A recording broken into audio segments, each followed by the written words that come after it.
بابن الرجل تفوتہ الصلاۃ، یہ بیان ہے اس شخص کا جس کی نمازیں چھوٹ جائے۔ فوت کا لفظ استعمال کرتے ہیں فقہا اور احادیث شریفہ میں بھی آتا ہے،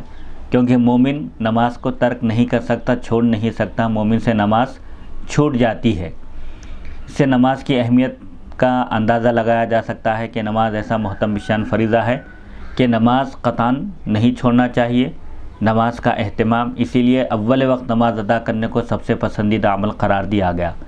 حدیث نمبر 130، حدثنی زید بن علی عن ابیہ عن جدیہ عن علی رضی اللہ عنہم انہ اتاہ رجلان فسلما علیہ وهو فی المسجد فقال رضی اللہ عنہ اصلیتما قال لا قال ولکننا قد صلینا فتنحیا فصلیا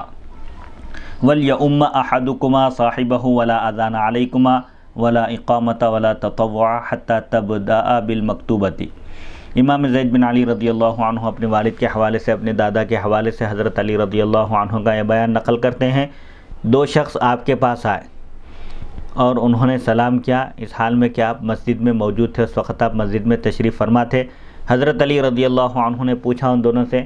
کیا تم لوگوں نے نماز ادا کر لی ہے، نماز پڑھ لی ہے؟ ان دونوں نے جواب دیا جی نہیں۔ حضرت علی رضی اللہ عنہ نے فرمایا لیکن ہم تو نماز پڑھ چکے ہیں، یعنی مسجد میں نماز ہو چکی ہے، ہم نماز ادا کر چکے ہیں، تم دونوں ایک طرف جاؤ، مسجد کے کونے میں جاؤ اور نماز ادا کرو۔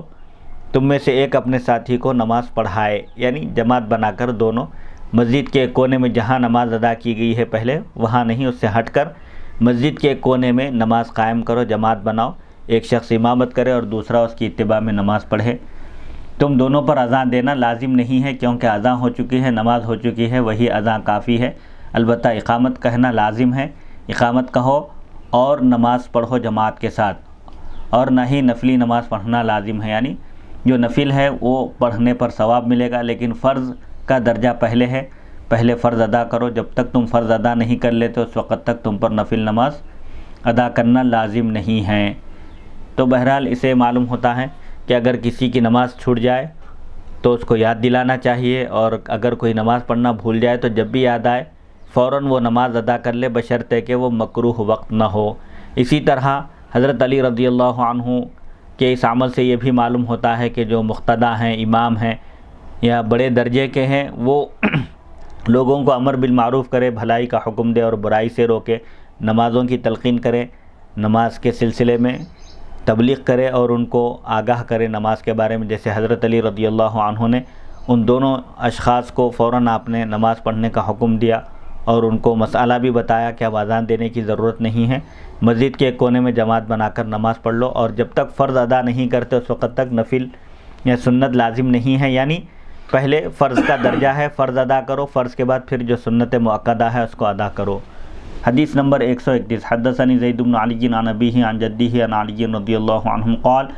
اذا صلیت المغرب ثم حضرت اذا مع قوم فلم تستطع الا ان تصلي معهم فصل معهم فاذا سلم امامهم فقم قبل ان تتكلم فاشفع بركعه وسجدتين وسلم۔ امام زید بن علی رضی اللہ عنہ اپنے والد کے حوالے سے، اپنے دادا کے حوالے سے حضرت علی رضی اللہ عنہ کا یہ بیان نقل کرتے ہیں، جب تم مغرب کی نماز ادا کر لو اور پھر تم کچھ ایسے لوگوں کے ساتھ شامل ہو جاؤ اور تمہارا ان کے ساتھ نماز پڑھنا مجبوری ہو، یعنی اگر تم نماز ادا کر چکے ہو مغرب کی اور پھر ایک ایسی جگہ پہنچے ہو جہاں پر پھر جماعت بنائی جا رہی ہو، مغرب کی نماز ادا کرنے کی تیاری ہو رہی ہو، اور مجبوری میں اگر تمہیں وہاں نماز پڑھنا پڑے تو تم ان کے ساتھ نماز مغرب پھر پڑھ لو، لیکن جب امام سلام پھیر دے تو تم کھڑے ہو جاؤ، اس سے پہلے کہ تم کسی سے کوئی بات کرو، کھڑے ہو کر 1 رکعت اور 2 سجدوں کے ذریعے اس نماز کو جفت کر لو، یعنی 4 رکعت بنا لو اور پھر سلام پھیر دو، کیونکہ کوئی بھی نماز 3 رکعت نفل نہیں ہے، نفل یا تو 2 رکعت ہے یا پھر 4 رکعت ہے، اسی لیے آپ فرماتے ہیں کہ اگر ایک بار چونکہ نماز ادا جو کی جا چکی ہے، مثال کے طور پر اگر کوئی 1 مرتبہ نماز پڑھ چکا ہے تو وہ دوبارہ جماعت میں شامل صرف ظہر اور عشاء میں ہو سکتا ہے، مغرب میں، فجر میں اور عصر میں دوبارہ شامل نہیں ہو سکتا۔ 1 مرتبہ جو نماز ادا کی جاتی ہے وہ فرض شمار کی جاتی ہے، فرض نماز مثال کے طور پر اگر کوئی پڑھ لے پہلے تو اس کی فرض ادا ہو گئی، اگر پھر وہ دوبارہ فرض نماز جماعت کے ساتھ اگر ادا ہو رہی ہو، وہاں شامل ہو، تو اس کے لیے حنفی مسلک میں یہ بات بتائی گئی ہے کہ اگر کوئی شخص مثال کے طور پر ظہر کی نماز پڑھ لے پہلے، چاہے تنہا پڑھے یا جماعت کے ساتھ، پھر جماعت میں اگر شامل ہونا چاہے تو صرف وہ ظہر اور عشاء میں شامل ہو سکتا ہے، کیونکہ ظہر اور عشاء کے بعد نوافل پڑھنے کی اجازت ہے۔ فجر اور عصر میں اس لیے شامل نہیں ہو سکتا کیونکہ فجر اور عصر کے بعد نوافل پڑھنا منع ہے۔ مغرب میں اس لیے شامل نہیں ہو سکتا کیونکہ مغرب کی نماز 3 رکعت ہے اور نفل نماز کوئی بھی نفل نماز 3 رکعت نہیں ہے۔ حدیث نمبر 132، حدثني زید بن علی رضی اللہ عنہ اذا صلیت الظہر فی منزلک والعشاء ثم لحقتها فی جماعت فصلی معهم والاولى هي الفریضۃ والاخرى نافلۃ واذا كانت الفجر والعصر والمغرب فلا تدخل مع القوم۔ حضرت امام زید بن علی رضی اللہ عنہ فرماتے ہیں اگر تم ظہر کی نماز اپنے گھر میں یا عشاء کی نماز اپنے گھر میں ادا کر لو اور پھر تم جماعت کے ساتھ شامل ہو جاؤ